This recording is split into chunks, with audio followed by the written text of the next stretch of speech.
This is the fourth Friday of Easter, and we'll have morning prayer eventually. But first, we're going to deal with Pascal Boyer's Religion Explained. And we are in the middle of a discussion of counterintuitive, by which he means counter-ontological category, meaning that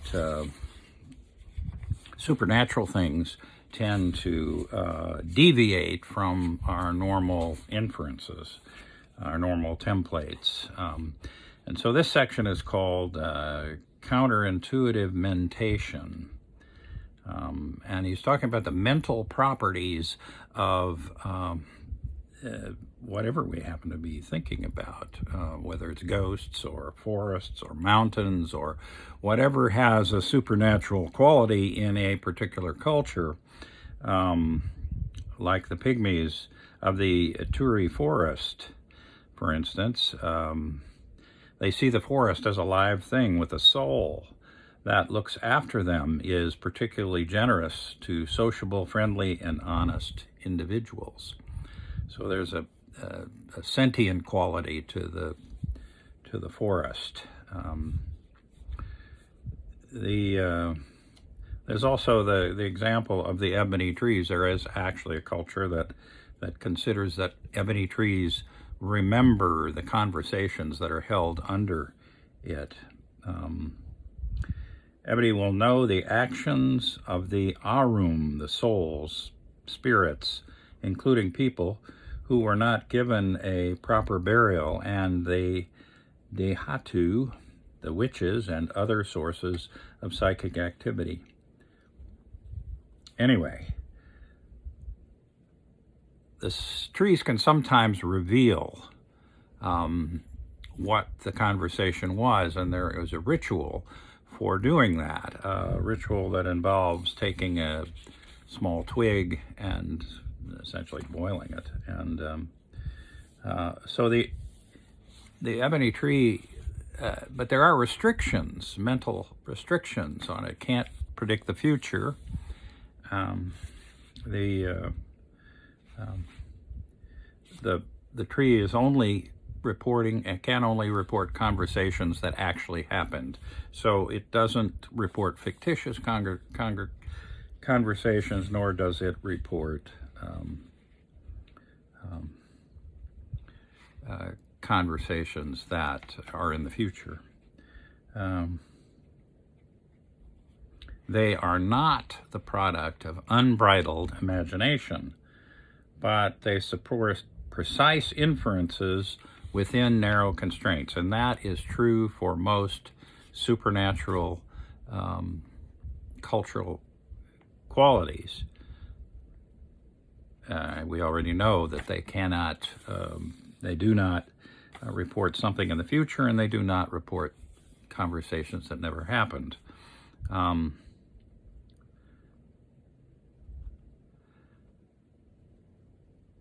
Okay, is it clear, however, that you can have constraints without having an explicit theory of those constraints? In other words, they're not theologians, the people who live with this reality. They don't think about how this happens, they just know it happens. Our intuitive concept of a mind suggests that minds form such impressions as events occur and become, because they occur and the cause is intuitively assumed, that's the same for ebony trees. In other words, you don't know conversations you haven't had, or you don't know ones from the future, and neither do the trees. So, okay, the mind concept here, then he talks about the Mayotte Islanders. They had a mind concept. It's such a rich source of inferences. Now, this is not from from Boyer, but it is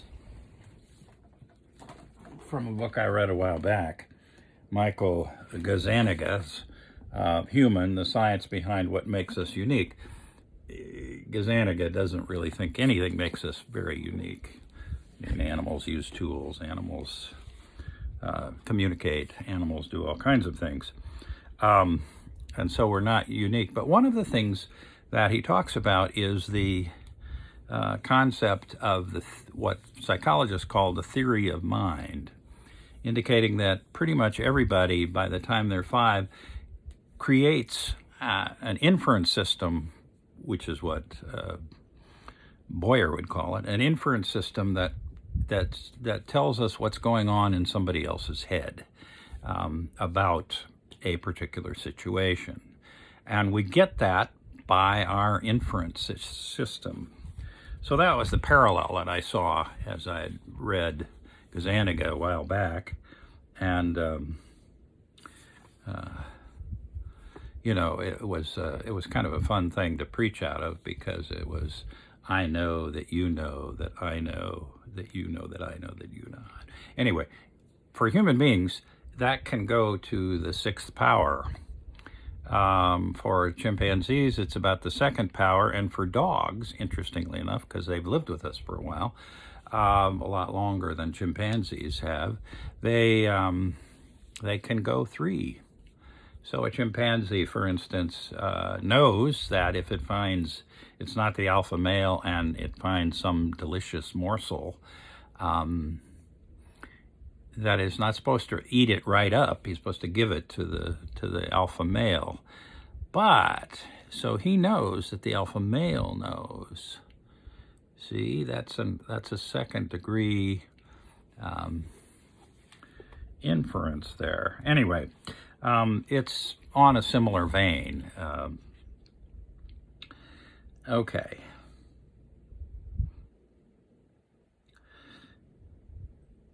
The Mayotte Islanders, that's who we were talking about. During a trance, a person is absent, but no one can say where. So this is talking about possession, or we would say maybe a fugue state. But where does the person go? The person speaks in another voice. And it's very clear that voice is I want to say sentient, but it's not sentient because it's not alive. But it's whole. All our mental inferences are just popping off because of it. This violates a crucial intuition that the mind is the executive center that plans and controls the person's behavior. So, in a seance, the person is possessed, and this is apparently a worldwide phenomenon. It doesn't just happen in 1920s parlors. Anyway, the point is that the mental inferences that we have, most of which still pertain, a few of which are changed for the supernatural reality. So it is not sort of wild imagination where anything can happen. It's something is happening. Again, he uses the examples of ghosts, which are also universal, worldwide, and the ghosts are talked about and understood to be. But the mentation part of it is that the ghost can speak. The ghost can do things like that are beyond physical reality, like go through walls. But generally, the ghost has a point of view. The ghost may actually want something specific to happen in the real world. But there is in this a violation of the inferences, the normal inferences. Our inference system tells us that the mental qualities of a person are a particular way, and the ones of a ghost are a particular way mostly, but with other small changes that violate our inference system about the mental reality. So he talks then about the important concept of templates in religious concepts. And he says, basically, there's a violation of expectations. Our inferences get us to expect something, and it doesn't work out that way. And he goes back to talking about the ebony trees. If the trees heard conversations but could not remember them, or if they remembered conversations that had never actually happened, the concept would probably not be successful. Meaning the human minds that are making inferences need to sort of connect. And they wouldn't connect to something that was predictive or to something that was that had never happened. I mean, who cares if it never happened?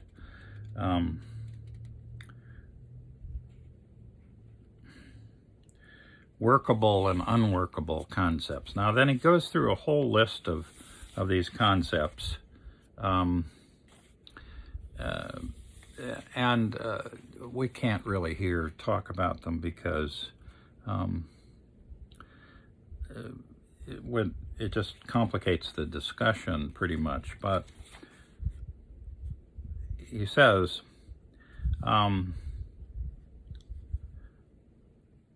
okay, all of the things he quotes are violations.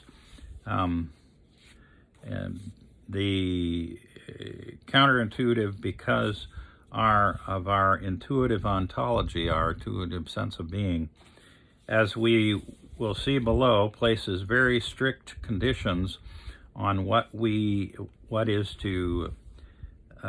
to have a mind.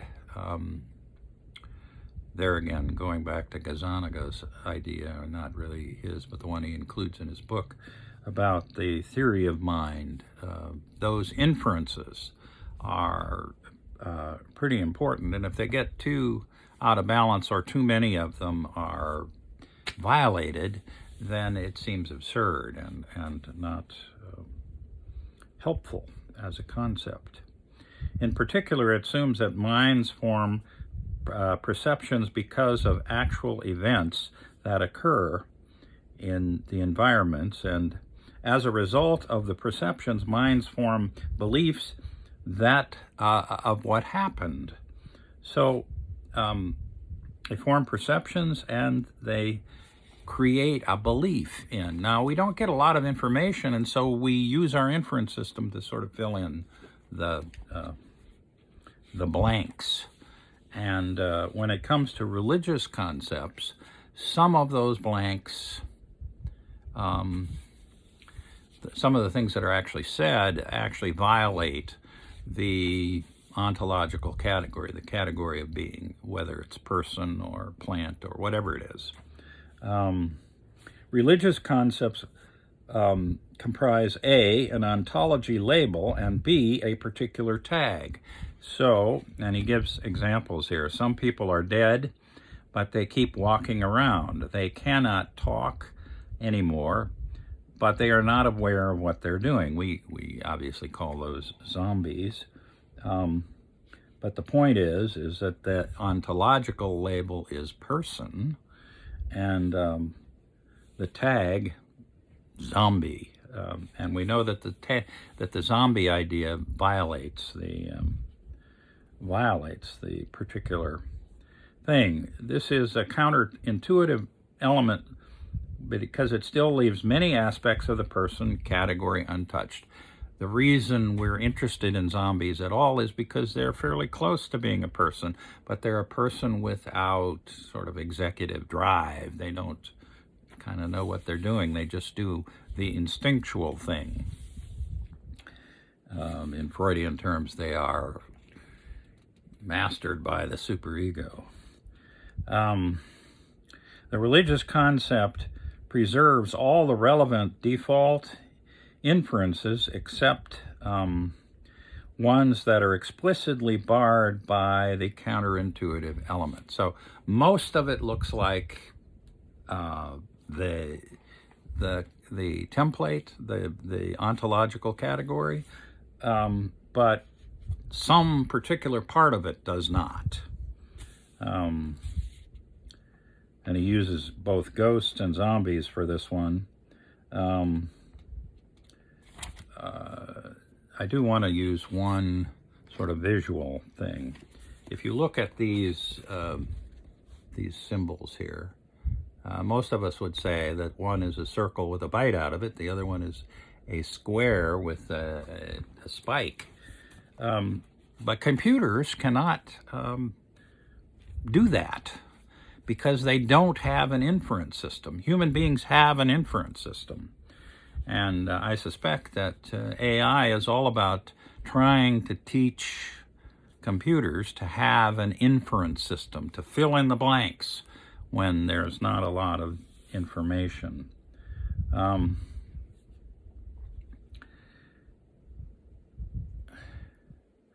Humans, in contrast, spontaneously think of such cases as a combination of, one, an instance of the usual concept, and two, minor change added to it that only affects some of the properties. So you have the supernatural phenomena mostly lives by the ontological category, except for some specific choices. So religious concepts are fairly specific.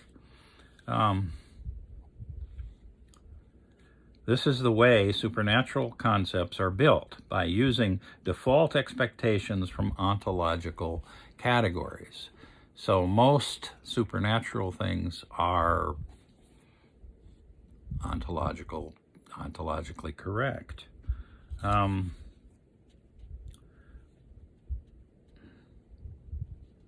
Okay, this makes what he says cultural transmission cheap.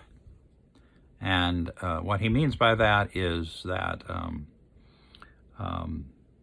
it's cheap because the inference system translates most of what needs to happen. So if we think of a ghost, we're thinking of a human being with little changes. If we're thinking of a zombie, we're thinking of a human being with specific changes. The ontological category is person, but the person has some strange things happening. The cultural transmission is very easy because the mind provides a lot of information to complete the fragmentary elements provided by other people. So, in the supernatural realm, there are ontological categories. That's sort of the main thing, the default part of it, but then there are little changes to that, very specific changes. It is not too surprising that various people have similar representations about ghosts, thought possessions, although no one ever talks about it. The representations are similar because the person template in everyone's mind is very similar. So we all develop these templates in our heads, and they're very similar. So with Gazzaniga, the theory of mind for each person is very similar, and it can be extraordinary what we can do with very little information. As a priest, I have done confessions, and the confession is supposed to be utterly private, not to be spoken of. And yet I remember on a couple of occasions where very overintuitive people, I suppose, using their ontological category, pretty much guessed what the confession was about. And the first time it happened, I remember it very clearly. The woman who asked me about a particular situation, and I said, of course, it was a confession, so, I can't speak of it. And so she then laid out for me what she thought had happened. It was dead on. It was absolutely right. Her inference system had cleared what she didn't know. It's often why when leaders, for instance, don't say something, the people just fill in stuff. Often it's wrong, but sometimes it's right on, because we all have similar inferences for certain things. Okay, well, I guess we'll do morning prayer on a separate thing. This went on longer than I expected. But counterintuitive, religious concepts come from the ontological categories, the categories of being, the templates that we have in our head. They're very close to that, but have just a few little changes, violations of those sort of normal. And that's a really important thing to understand, that religious concepts are very close to everyday concepts that are easily understood by our inference system. Well, have a good day, and I'll do morning prayer on a separate venue here. Thank you.